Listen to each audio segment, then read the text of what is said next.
군대에서 대령이 장성으로 진급하면 몇 가지가 바꿔진다고 말합니까?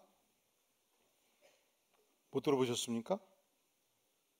100가지. 몇 가지가 바꿔진다고요? 100가지. 우선 계급장이 별로 번쩍번쩍 바꿔지죠. 차량이 최고급 소형차가 배정이 되죠. 주택 사이즈가 바꿔지죠.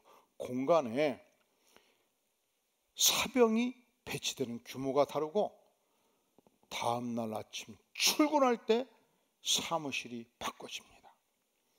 기타 등등 100가지가 바꿔진다고 말합니다. 여러분, 열심히 공부해서 드디어 사무관이 되었습니다. 사무관이 된다고 해서 다 장관 되나요? 아니죠. 열심히 일해서 그저 국장까지 가면 많이 가고, 그 중에 극히 일부 차관보가 되고 차관이 됩니다. 여기까지 변화가 천천히 가요. 그런데 드디어 국가의 부름을 받고 장관이 되면 또 100가지가 바꿔진대요. 우리 교회도 장관 출신 되신 분이 한 분 계시는데, 여러분, 기업도 그래요. 한국의 재벌기업, 10대 기업에서 열심히 해서 부장까지는 천천히 바꿔지는데 임원이 되는 순간 엄청나게 바꿔지는 거예요. S기업의 어떤 임원은 연봉이 145억 원. 난 우리 교인들이 조교를 이주하다가 이런 것 갖고 눈 하나 깜짝 안 해. 이게 보통 자금이 아니에요. 이렇게 생각하면 돼요. 이틀 출근하면 1억, 이틀 휴가 쓰면 1억이 줄 수 있어요. 놀라운 일 아니에요? 대단한 일 아니에요? 그런데 여러분, 우리가 만약에 환산할 수 있다면 불신자에서 예수님을 만나서 은혜 받은 하나님의 백성이 될 때에 도대체 몇 가지가 바꿔지는가? 질적인 면에서 1만 가지 이상이 바꿔지는 것입니다. 그러니까 우리가 예수 믿고 은혜 받은 이 축복은 장관과 바꿀 수 있어요, 없어요? 안 바꿉니다. 별 4개와 바꿀 수 있어요, 없어요? 안 바꿉니다. 145억 받는 기업체 임원과 바꿀 수 있어요, 없어요? 바꿀 수 없지요. 그렇다면 우리가 하나님의 백성으로서 하나님이 주신 이 놀라운 은혜가, 1만 가지 이상의 질적인 은혜가 과연 무엇인가, 오늘 베드로후서 말씀을 통해서 함께 확인해 보기를 원합니다.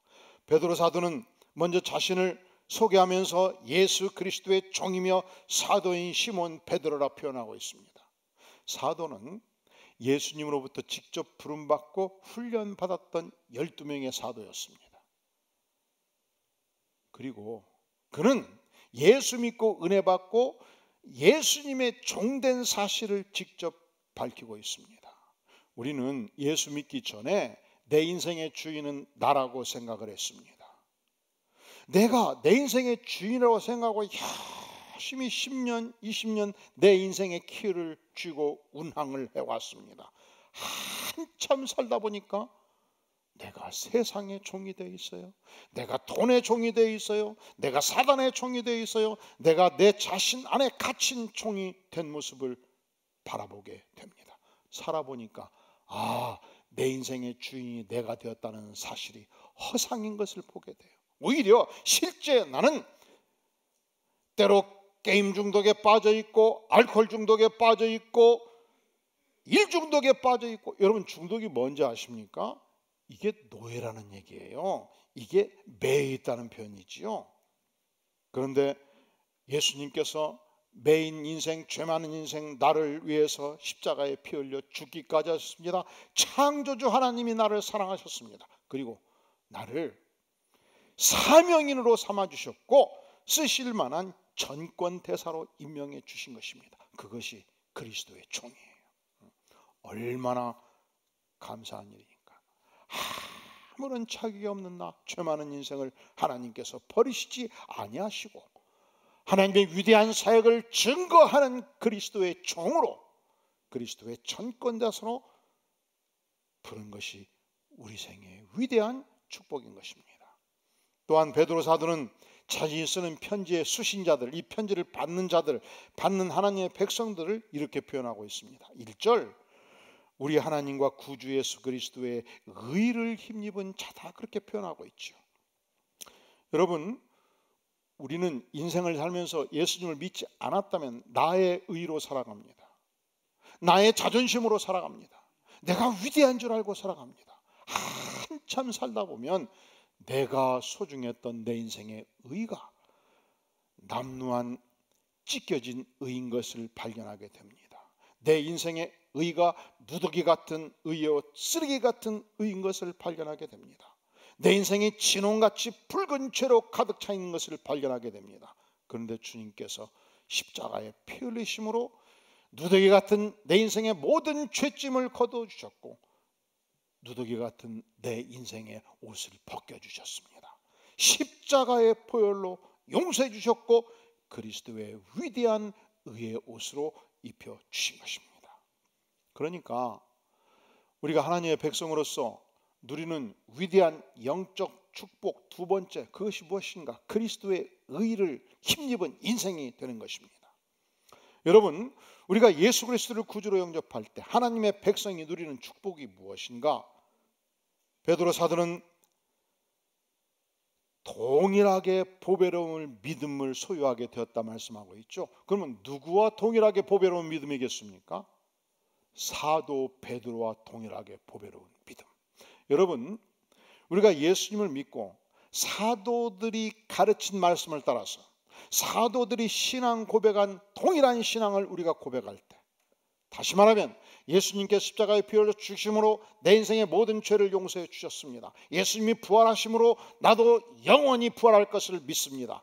이 신앙 고백을 함께 하게 되면 우리는 사도와 동일하게 보배로운 믿음을 소유하게 되는 것입니다. 사도적 신앙을 소유하게 되는 것입니다. 사도와 동열에 반열해서 천국의 축복을 누리게 되는 것입니다. 세상은 그러지 않아요. 세상은 반드시 차별이 있어요. 과거에는 양반 쌍놈 차별이 있었죠. 요즘은 정직원 알바직원 차별이 있죠. 눈에 보이지 않게 귀족이라고 생각하고 평민이라고 생각하죠. 세상은 어떻게든지 차별을 만들어내요. 그런데 하나님의 나라는 다릅니다. 우리가 십자가로 구원받은 동일한 사도의 신앙 고백을 하면 우리는 사도적 신앙을 갖는 것이며 이 위대한 하나님의 나라에서 차별이 없는 축복을 함께 누리게 되는 것입니다. 성도 여러분, 이 설교자가 여기서 열심히 설교할 때 하나님이 주시는 영적인 축복과 이 예배를 위해서 열심히 주차 안내원을 하고 새가족 교사로 봉사하고 하나님의 나라를 위해서 봉사하는 상급이 동일해, 차별이 없어요. 그러니까 하나님의 나라가 위대한 것이죠. 하나님께서는 우리가 충성하고 그의 나라에 입성할 때 착하고 충성된 종아 하나님께서 칭찬해 주시는 것입니다. 또한 우리가 하나님의 백성이 될 때 누리는 영적인 축복이 무엇입니까? 2절에 보니까 하나님과 우리 주 예수를 알므로 은혜와 평강이 너에게 더욱 많을지어다 말씀합니다. 여기서 예수를 안다는 것은 단순히 인식한다, 이해한다 이 차원이 아니에요. 전 인격적으로 안다는 것입니다. 마치 아버지가 직접 아들을 기르면서 그 아들의 인성과 내면성을 알듯이 우리 예수 그리스도를 우리가 직접 인격적으로 교제하고 아는 것을 말합니다. 헬라어로 단순히 아는 것은 그노시스예요. 전 인격적으로 아는 것은 에피그노시스인데 그 단어를 여기서 사용하고 있습니다. 그때 우리가 예수님을 전 인격적으로 깊이 알아갈 때 누리는 영적인 축복이 있습니다. 그것은 은혜의 충만을 누리는 것입니다.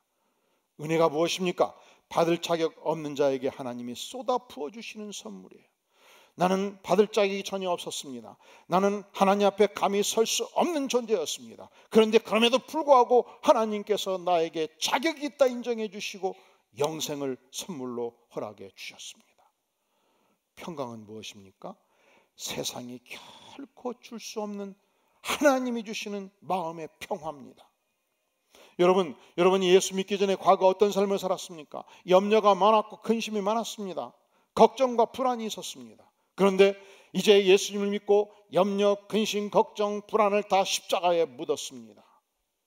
그랬더니 세상에서는 결코 맛보지 못했던 영혼의 평강을 하나님께서 내 심령 안에 주시는 것입니다. 우리가 예수님을 믿을 때 무엇이 바꿔졌냐고 물었어요. 질적으로는 1만 가지 이상이 바꿔져요. 어떻게 바꿔졌습니까? 내가 예수 그리스도 창조주의 전권 대사가 되었습니다. 내가 예수님의 의를 힘입는 인생이 되었습니다. 내가 사도적 믿음을 가지고, 보배로운 믿음을 가지고 사도들과 어깨를 겨누며 천국에 입성하는 존재가 되었습니다. 하나님이 주시는 은혜와 평강을 누리는 인생이 되었습니다. 여기서 그치지 않습니다. 3절에 보니까 그의 신기한 능력으로 생명과 경건에 속한 무엇? 생명과 경건에 속한 무엇? 모든 것. 일부가 아니에요. 약간이 아니에요. 전부입니다. 생명은 무엇입니까? 그리스도의 피부임으로 믿는 자에게 주시는 영생의 생명이에요. 경건은 무엇입니까? 하나님을 온전히 예배하는 정신이에요. 이 생명과 경건에 속한 모든 것을 주셨습니다. 언제 주셨습니까? 예수님을 나의 구주로 영접할 때 이미 주셨습니다.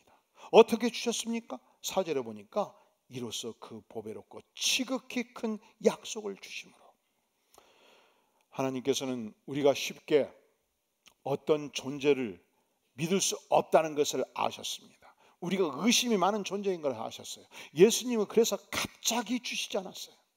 구약 성경을 통해서 무려 예수님의 전 생애를 365가지 이상을 예언해 주심으로 그 약속을 받고 이 땅에 오셨습니다. 예수님이 오시기 700년 전 미가 선지자는 예수님이 이 땅에 오실 때 전능하신 하나님의 상고의 태초부터 계신 그 하나님이 인간의 몸을 입고 베들레헴 땅에서 탄생하리라고 예언하였습니다.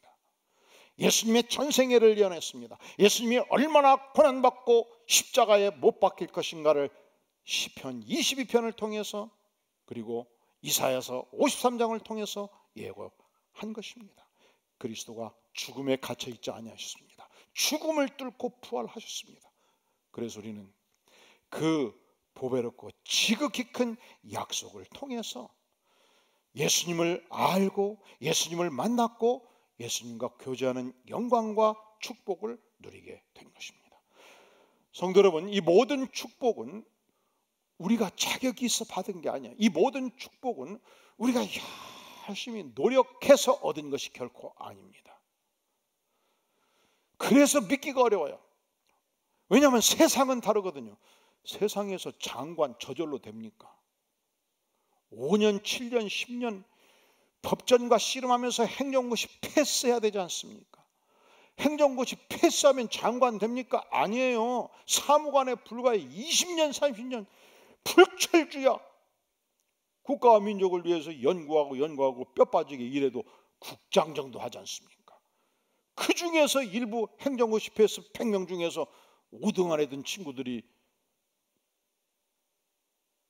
차관보하고, 그 중에서 5명 중에서 1명 차관하다가 낙하산으로 장관 임명되면 끝나는 거예요.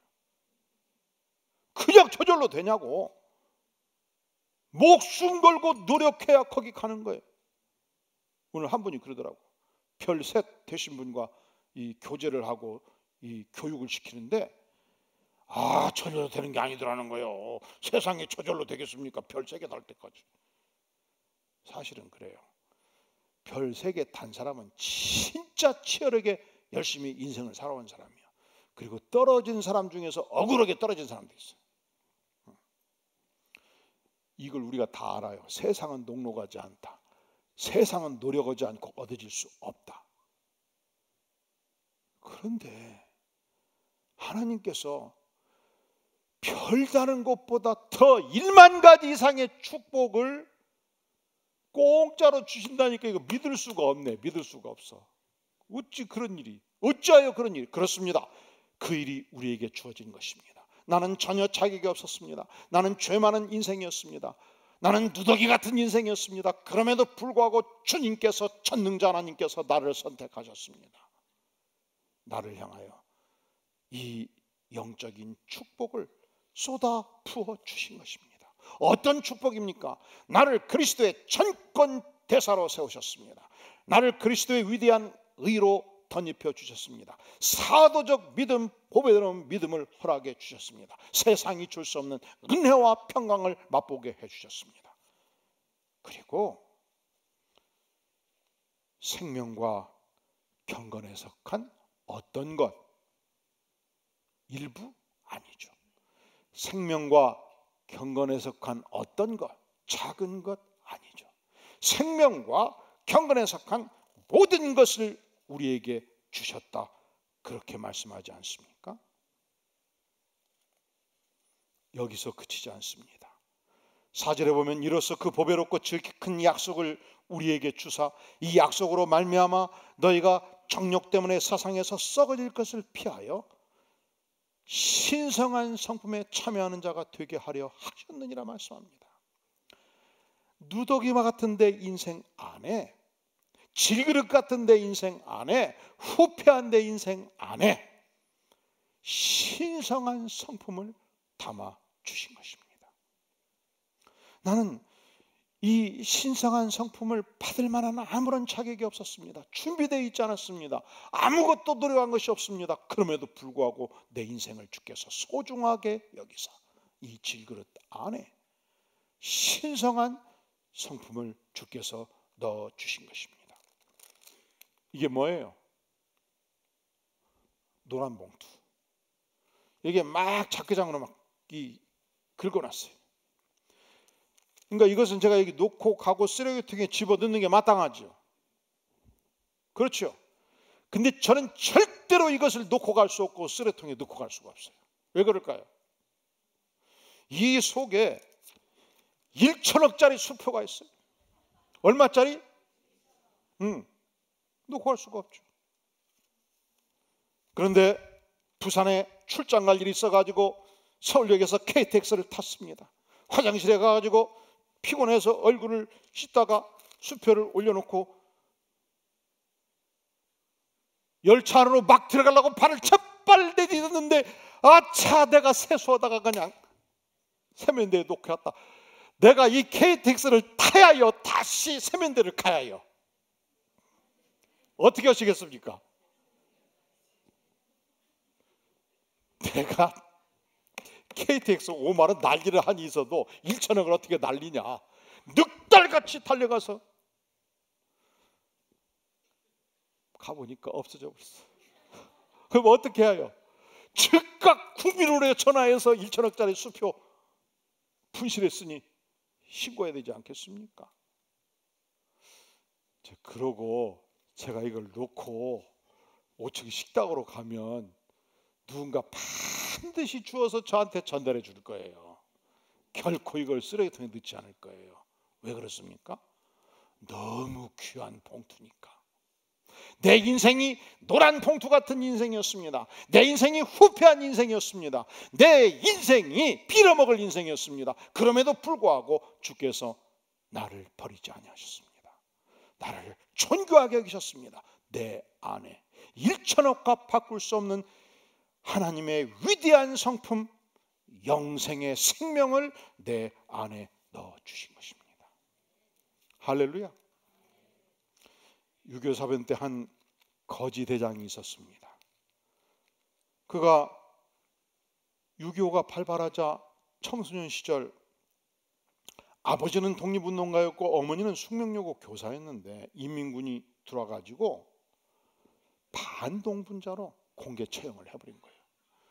어느 날 고아가 된 거예요. 그런데 미군 대위가 불쌍해서 거두었습니다. 하우스보이로 채용을 한 거예요. 그때는 새끼 밥 먹기가 어려운 시절이라 미군 부대에 있으니까 새끼 밥이 보장되잖아요. 원산과 함흥까지 같이 따라갔습니다. 그런데 145태 때 내려오다가 결국 전투 중에 미군 대위가 전사하게 되었습니다. 다시 고아가 된 것입니다. 그가 서울역 옆에 염천교 다리 밑에 기어 들어가서 이 밥을 얻어먹고 나눠 먹고 하다 보니까 나이 어린 후배들이 5명이 10명이 되고 10명이 20명이 되고 50명이 됐습니다. 129명까지 됐어요. 이 거지들을 먹여 살리기 위해서 열심히 뛰었습니다. 그런데 감기만 들어도 5명, 7명이 한꺼번에 죽어나가는 거예요. 하나 질병에 많이 노출되어 있다 보니까 면역력이 떨어져 있으니까 그저 야간 쪼가리만 먹여줘도 살릴 것 같은데, 그래서 피눈물을 흘리면서 결심을 합니다. 내가 소매치기를 해서도 얘들 살려야 쓰겠다 해가지고 늑달같이 서울역에 달려가가지고 소매치기해서 약을 한 봉다리 갖다가 먹였더니 죽을 놈이 사는 거예요. 이럴 때 나는 끝까지 정직하게 살겠다. 1번. 2번. 그래도 살려야 되니까 내가 소매치기 해야 되겠다. 2번. 손 들어보세요. 1번. 2번. 그러면 아무것도 안 하실 거예요? 죽든지 말든지. 그런데 어느 날 이 소매치기에 가장 활동할 수 있는 좋은 무대가 어디겠습니까? 여러분, 아들을 서울로 유학 보내놓고 그 당시는 다 이 허리 전대 띄고 학습비 등록금 다 가지고 올라오잖아. 그러면 올라와서 내리는 데가 어디예요? 서울역.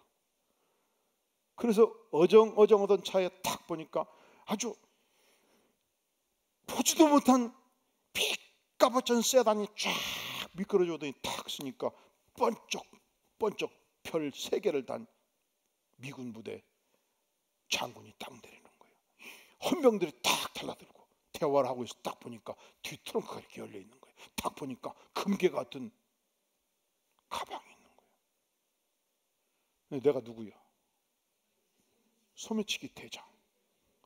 이거 하나 딱 탈출하면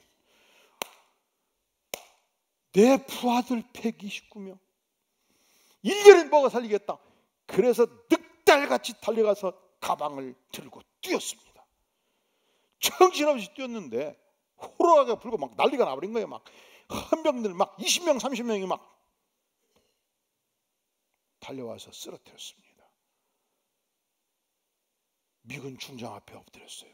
그가 과거에 하우스보이를 했기 때문에 영어를 좀 했습니다. 그래서 싹싹 빌었는데 빌었던 내용이 딱 하나예요. 나를 절대로 경찰에 인계하면 안 됩니다. 왜 그러냐? 나가 경찰 들어가면 129명 우리 애들이 죽습니다. 굶어 죽습니다. 그래서 이 장군이 부하들을 염천교로 보냈더니 진짜 거기에 129명이 우글우글하고 있는 거예요. 그래서 너는 오늘부터 내 공간에 와서 하우스보이를 해라. 그리고 169명 전체를 미 5 공군 사단에서 운영하는 보육원에서 먹여주도록 하라. 부하에게 명령을 내립니다. 이 미 5 공군 사령관이 스티브 토마스 화이트 중장이었습니다. 그런데 참 가슴 아픈 일은 얼마 전에 자기 아들이 전투비행 조종사였는데 이 6.25 전쟁 중에 최전방에서 싸우다가 전사를 했어요. 여러분, 젊은 사람들 자꾸 미군 물러가라 하는데 미군 우습게 보지 마세요. 응? 그 별단 장성들이 이 땅에서 목숨 걸고 싸울 때 자식들을 많이 죽였어요. 피눈물 나는 전쟁을 수행하면서 우리에게 자유를 주기 위해서 싸웠다는 사실을 결코 잊으면 안 됩니다. 1년간 하우스보이를 시켰는데 나는 비록 장성이지만 아들을 이 땅에 묻었잖아요. 이 녀석은 천하의 고하고 아버지가 없잖아요. 1년 지켜보던 차에 임종덕을 부릅니다. 야, 이리 오너라. 잘 듣거라. 내가 1년 동안 너를 지켜봤고 내가 1년 동안 하나님께 기도했다. 오늘부터 너는 내 아들이다. 아들의 권세를 누려라. 무엇이든지 필요하면 요구하라. 내가 들어주마. 그 얘기를 듣고 며칠간은 엉엉 울었습니다. 왜냐하면 아버지 없는 인생이 너무 서러워서. 왜냐하면 1년간 지켜본 화이트 중장은 나를 아버지가 되겠다고 나에게 선언할 때 평생 동안 반드시 지킬 어른인 것을 그가 알았기 때문에. 그리고 1953년도 12월 화이트 장군은 미국으로 귀국했고 그리고 임종덕을 아들로 함께 귀국을 한 것입니다. 그가 열심히 공부하기를 원했기 때문에 뒷받침해서 드디어 하버드 대학 정치학 박사학위를 따게 되었습니다. 그때 이 화이트 중장을 안았던 전국의 미국의 친구 별들이 하버드 대학 임종덕의 졸업식에 온 거예요. 그래서 하버드 대학 개교 이래로 최고의 별들의 잔치였다, 그렇게 말합니다. 그때 임종덕은 자기를 거두어준 양 어머니, 양 아버지를 붙들고 눈물을 흘리며 하나님께 감사의 기도를 올렸습니다. 생각해 보자고요. 이 임종덕의 생애에서 최대의 축복은 무엇일까요? 그가 미 5 공군 사령관 스티브 토마스 화이트 중장을 아버지로 만난 사건 아니겠습니까? 그런데 그 생애에서 그와 더 큰 축복이 있었습니다. 그는 화이트 중장을 통해서 내 인생을 구원하신 예수 그리스도를 만나게 된 것입니다. 우리가 이런 인생을 우리말로 뭐라고 그래요? 우리말로 뭐라고 하잖아요. 개천에서 여러분이 가는 곳곳마다 여러분을 만나는 인생들이 개천에서 용나는 인생들이 여기저기 많이 있기를 간절히 바랍니다. 여러분을 만날 때 이와 같이 개과천선하는 인물들이 여기저기 많이 나타나기를 간절히 바랍니다. 오늘 무슨 날이죠? 어버이날이죠. 하나님께서 나를 고아로 이 땅에 보내셨어도 하나님 자신이 나의 아버지가 되신 것이 얼마나 감사합니까?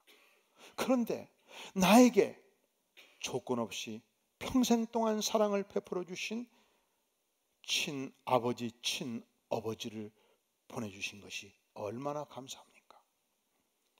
이보다 더 큰 축복이 있습니다. 우리는 나의 아버지를 통해서 천상의 하나님, 천상의 아버지, 지상의 영원하신 아버지를 만나는 축복을 얻게 된 것, 얼마나 감사한 일입니까? 그 하나님 아버지께서 나에게 아무 자격이 없음에도 불구하고 1만 가지 이상의 질적인 영적 축복을 허락해 주신 것입니다. 지상에 사는 동안 이 영적인 축복을 충만히 누리고 천상에서 다시 만나는 축복이 있기를 주의 이름으로 축원합니다. 기도하시겠습니다. 영광의 주님, 언제 다시 봐도 연약한 인생이요 누더기의 인생이었습니다. 그럼에도 불구하고 주께서 직접 나를 선택해 주시고, 그럼에도 불구하고 주께서 직접 나에게 영적인 축복을 부어주신 것을 진실로 감사를 드립니다.